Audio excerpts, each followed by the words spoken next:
ਭਾਜੀ ਕੀ ਚਾਹੀਦਾ? ਤੁਸੀਂ ਭਾਜੀ ਕੀ ਰੱਖਿਆ? ਭਾਜੀ ਮੈਂ ਨਹੀਂ ਨਾ ਘਾਲੇ ਤੁਹਾਨੂੰ। ਤੇ ਮੈਂ ਵੀ ਮੋਬਾਈਲ ਹੀ ਲੈਣਾ, ਮੈਂ ਕਿਤੇ ਗੋਲ ਗੱਪੇ ਖਾਣਾ।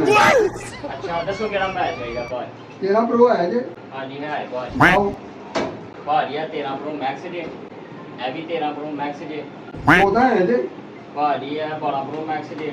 14 ਹੈ, 14 ਤੁਹਾਡੇ ਕੋਲ? ਭਾਈ 14 ਪ੍ਰੋ ਵੀ ਹੈ ਜੀ, ਤੁਸੀਂ ਸੈੱਟ ਪਸੰਦ ਕਰੋ ਬਸ। ਭਾਈ 14 ਵੀ ਹੈ ਜੀ। 15 ਪ੍ਰੋ ਮੈਕਸ ਹੈ ਤੁਹਾਡੇ ਕੋਲ? 15 ਪ੍ਰੋ ਭਾਈ ਮੈਕਸ 15 ਪ੍ਰੋ ਮੈਕਸ ਵੀ ਹੈ। ਉਹ ਭਾਈ ਤੁਸੀਂ ਬਸ ਪਸੰਦ ਕਰੋ ਕਿਹੜਾ ਮੈਚ ਚਾਹੀਦਾ। ਇਹਦਾ ਕੀ ਰੇਟ ਭਾਜੀ ਦਾ 1,90,000 ਰੁਪਇਆ ਪੀਡੀਏ ਅਪਰੂਵਡ ਜੇ। ਹੈ? ਇਹ ਭਾਈ ਤੁਹਾਨੂੰ ਨਾਨ ਪੀਡੀਏ 15 ਪ੍ਰੋ ਮੈਕਸ 2,35,000 ਦਾ 2,35,000 ਦਾ? ਹਾਂਜੀ ਐ ਹੀ ਲੈਣਾ। 15 ਪ੍ਰੋ ਮੈਕਸ ਹੈ ਨਾ? ਹਾਂਜੀ ਭਾਈ 15 ਪ੍ਰੋ ਐ ਹੀ ਮੈਕਸ ਲੈਣਾ।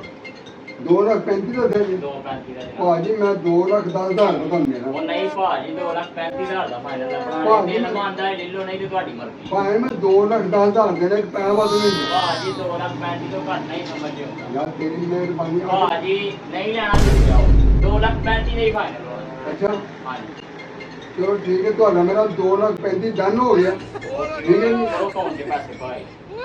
ਮੇਰੀ ਅਗਲੇ ਮਹੀਨੇ ਛੇਤੀ ਨਿਕਲਣੀ ਹੈ, ਨਾ ਇਹ ਦੇਖ ਪਾਉਂਦੇ No, no, no, no. ਭਾਈ, ਜਾਓ, ਜਾਓ, ਭਾਈ, ਤੁਸੀਂ